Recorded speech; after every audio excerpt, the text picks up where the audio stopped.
A Michigan mother is heading to trial, accused of abandoning her 3 children inside a filthy home where they were forced to sleep on pizza boxes.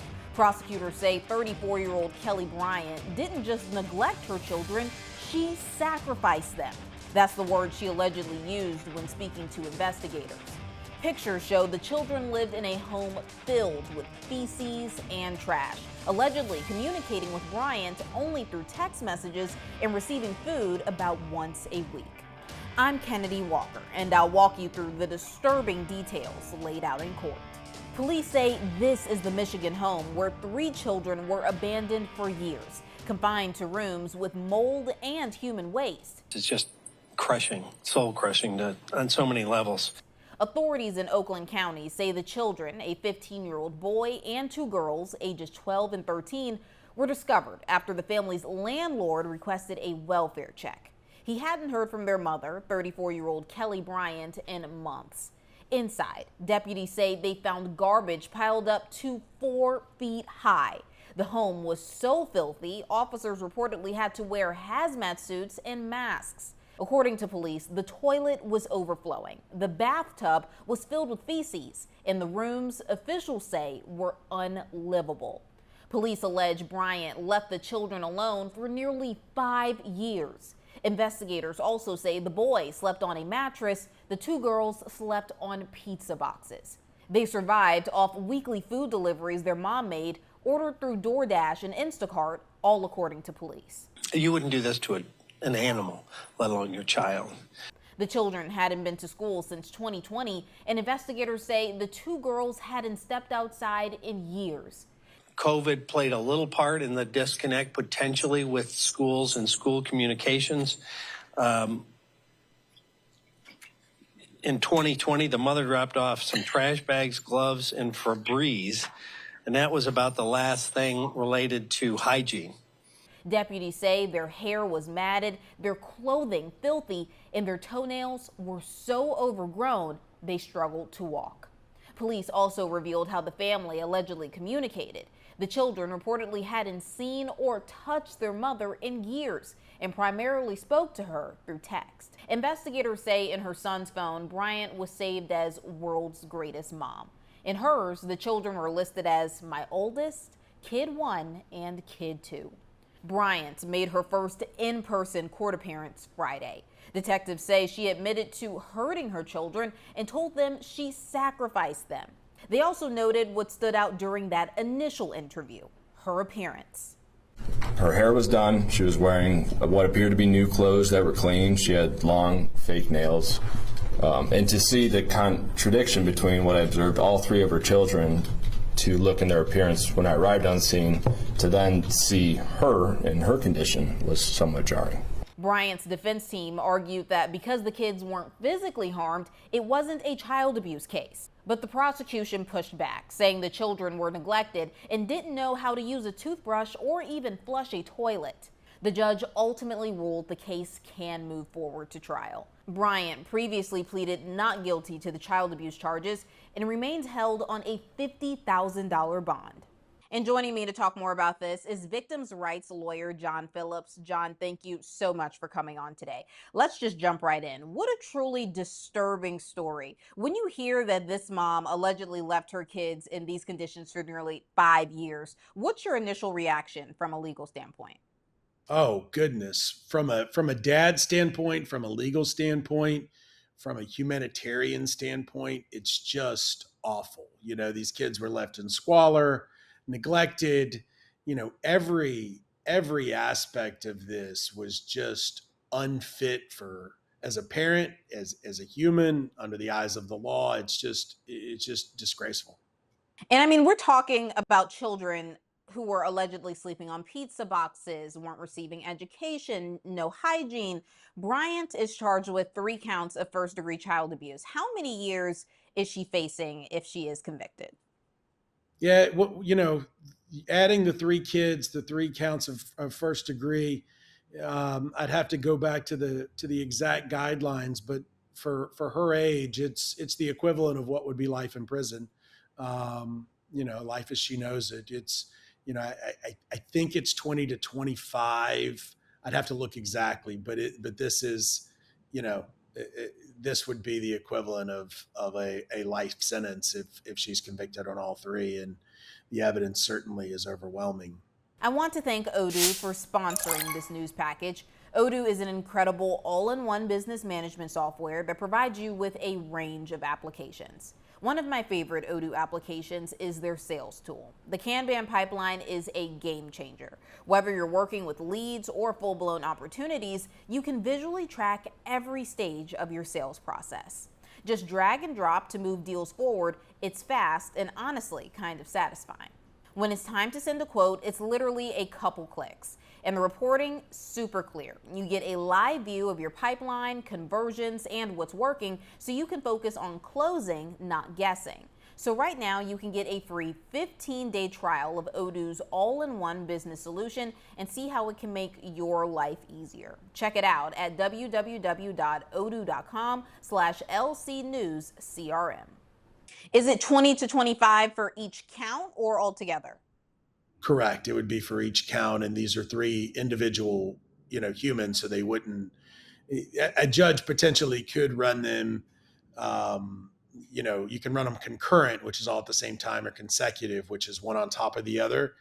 And again, I'd have to look at the particular state here, but my understanding is these can run consecutive. Absolutely. And it's clear that these children slip through the cracks. The questions I have are like, where's the dad? Where are their other family members, neighbors? But police say that the extended family, they did not know what was going on. But besides that, the children, they had not been in school since 2020, which was the height of the pandemic, as we all know. How does something like that go unnoticed for so long? We live in a world where children are getting sex trafficked, and major hotels have human trafficking and a host of things going on. So we miss obvious things. But when this story first came out, it there was a lot of alibis and stories that she came up with to keep you know to keep the family at bay, to keep them with some level of understanding that, okay, they're with their dad now, or they're here, they're there. That's why they're missing family dinners.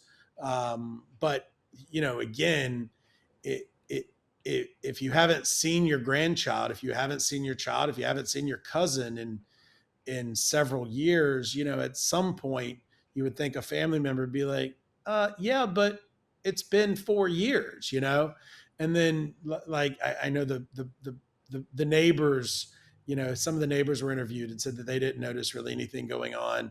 But it just, people need to be more diligent and vigilant, about looking out for abuse and things like this. It's just awful. Absolutely. And just speaking of the schools, with them not being in school for a few years, do you think someone at the school district should have flagged that earlier, like when attendance dropped off or no one was picking up calls? You would think,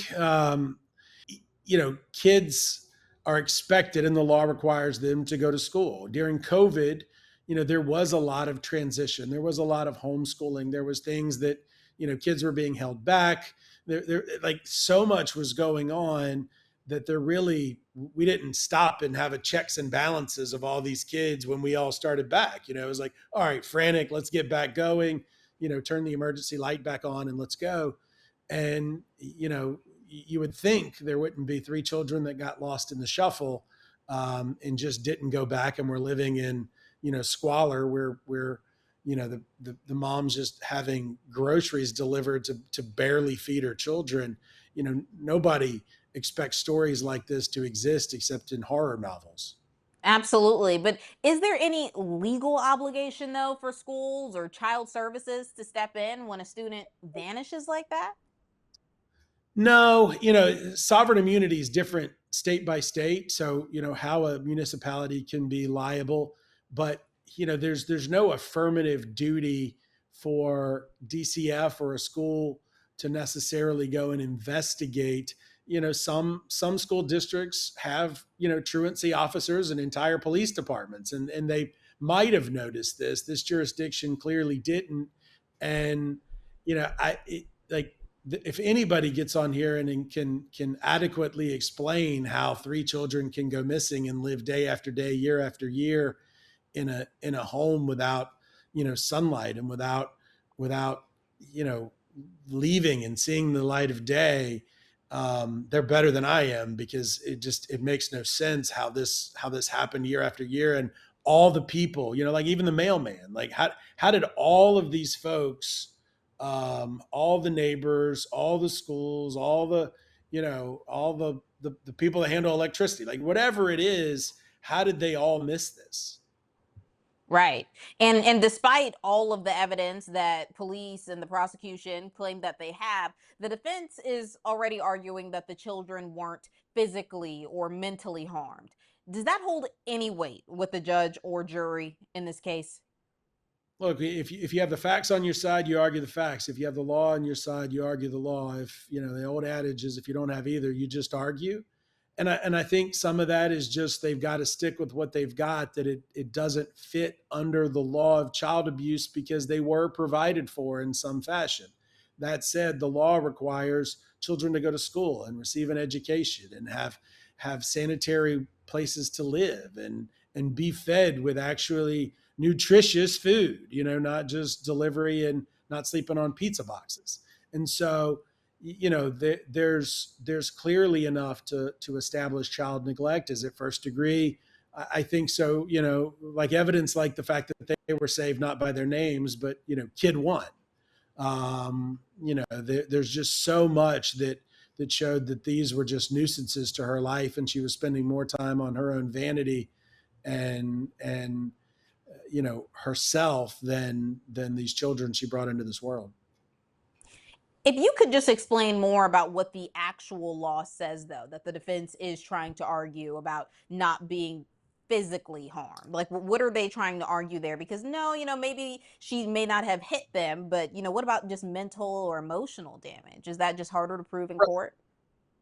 No, I mean, abuse under the law is defined as both physical, emotional, and mental, but we're so used to thinking of child abuse in the physical sense or severe emotional sense, that the day-to-day atrocities of what happened here aren't as clear by precedent, right? Like this case hasn't happened over and over again, thank God, but it's still within the definition of things that are materially harmful to a child, which is the whole point of the child abuse statute and how it's written. It's not limited to somebody that hits their child, because even if somebody spanks their child, that may or may not be child abuse. If somebody degrades their child for striking out, you shouldn't have done that, but that may or may not be child abuse depending upon how it's done.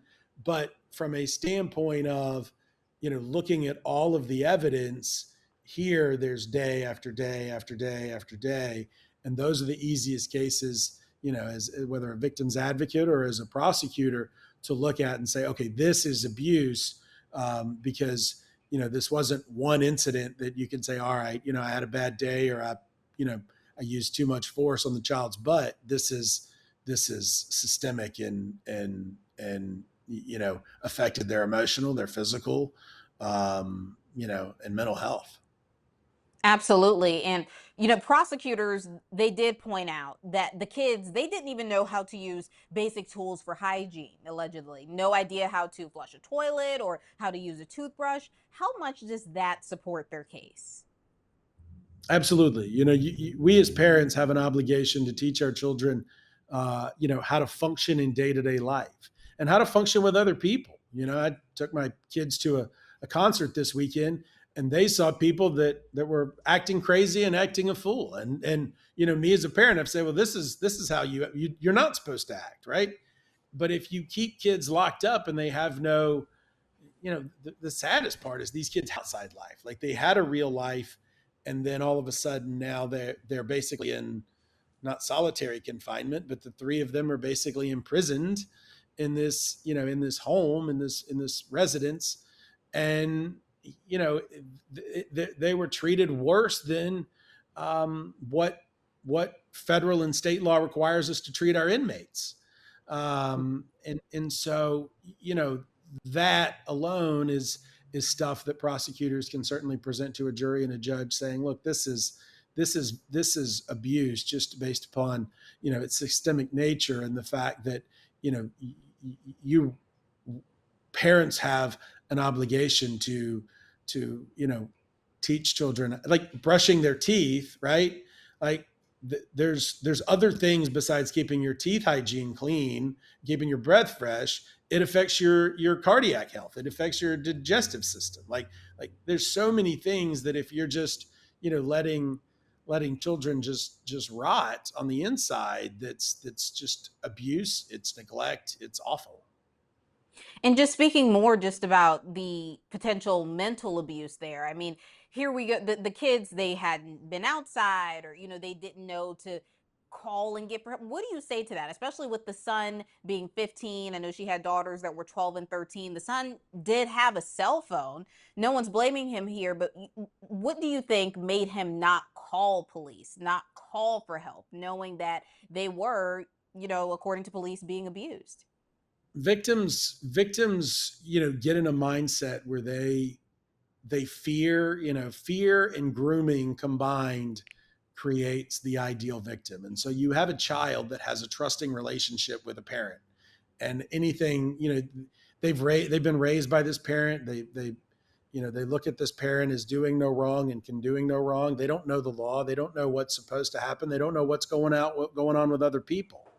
And so, and they don't have access to television and other sources of outside world to be able to say, oh, whoa, that's how it's supposed to happen. So I'm not supposed to be sleeping on a pizza box. So I'm not supposed to be, defecating in a corner. So I'm frankly not supposed to be, all three of us going through, pre-puberty and puberty together in some weird, situation. And so, again, just because the kid has access to the tools, they have to know how to use it, and they have to have something break their trust bond with their, with the perpetrator, with the abuser, that children just don't know to do. A child will stay in an abusive relationship until somebody pulls them away. Like they don't know that that's not natural or normal. Right. And we don't know what type of health issues this could have caused or will cause down the line. I mean, the fact that police are saying that 2 of the kids hadn't been outside in years, we know that can lead to vitamin D deficiencies and other issues. How does that play into the charges? Yeah, I mean, they're just going to take a big, microscopic look at all the small things, and the macro, the big view over it, and lay out a case that this was both. This is going to tremendously affect their normal, right? We're all rolling around in a bubble, and that's defined largely, mostly, by what we learn from our parents and what we learn in school. And so that, if you're born in Alabama, you're going to be a little different than the person born in California. If you're born to, parents that are you're going to be a little different than ones born in a Bernie Sanders or, liberal household. And so that's their bubble. Well, their normal was this, their normal was abuse, their normal was neglect, severe neglect.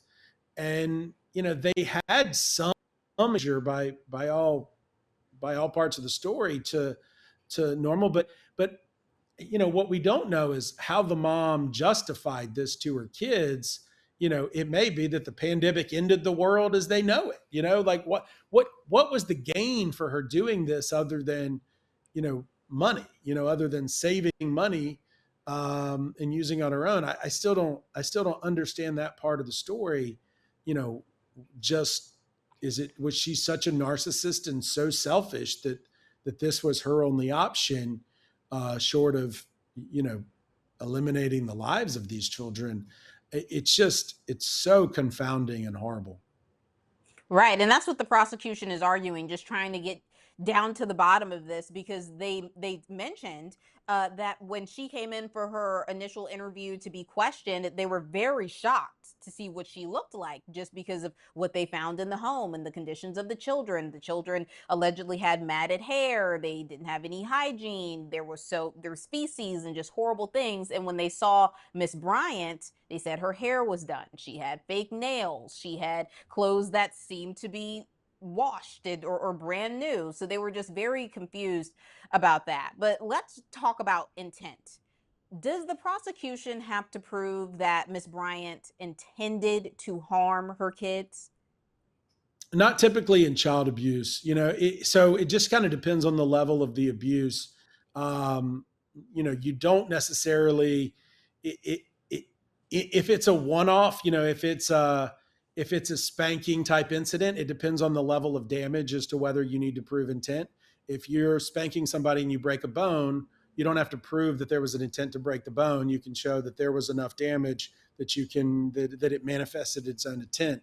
Here, you don't have to prove Miss Bryant's intent to abuse or harm her children. The neglect and the nature of the neglect and the duration of the neglect substitutes for intent. Certainly, I think they'll be able to show some level of intent just by the nature of the neglect. The neglect is the intent, because she knew better than that. As humans, we all know that we shouldn't treat animals. You wouldn't treat a den of puppies like she treated her own children. And so there is intent manifested within her own actions and within the nature of the neglect, because it's so absurd and obscene. But it's not like a premeditated murder case where they have to prove that she intended or planned to commit neglect. The fact that she did for so long is part and parcel to the crime. And let's talk about Miss Bryant's alleged statements. We heard in court that Bryant allegedly told police that she sacrificed her children. That's a pretty loaded statement. So how would that hold up in court?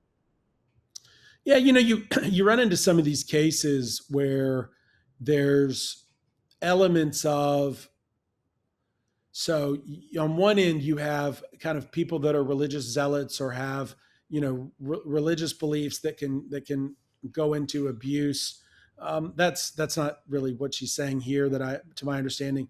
Two is people that just have levels of mental illness, not insanity, not something that would get you released, but levels where you've justified this, whether by perception, meaning you're faking the justification, or reality because you think this is what's in their best interest.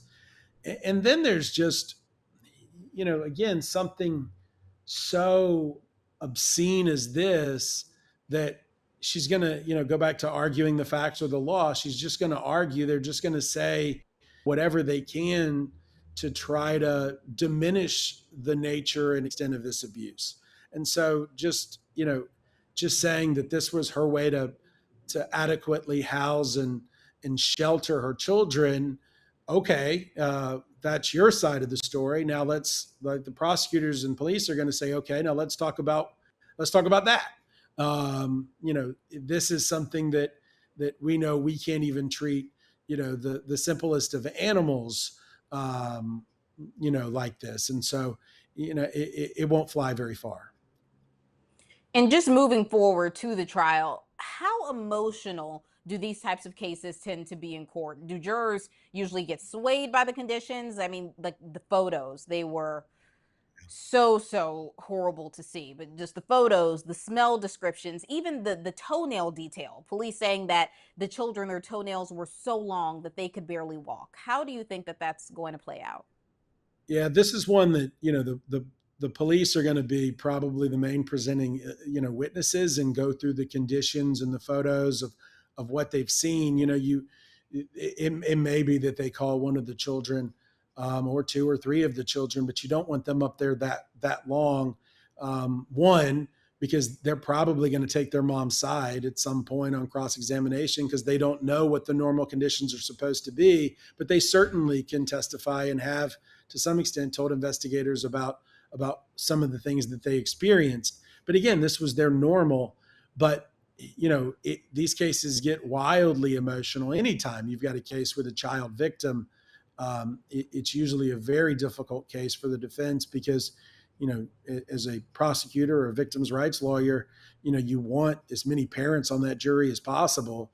And any, even remotely reasonable, remotely caring parent is going to look at this and draw conclusions pretty quick. And if you try jury cases, you really don't want justice wants you to draw your conclusions after the end of the evidence.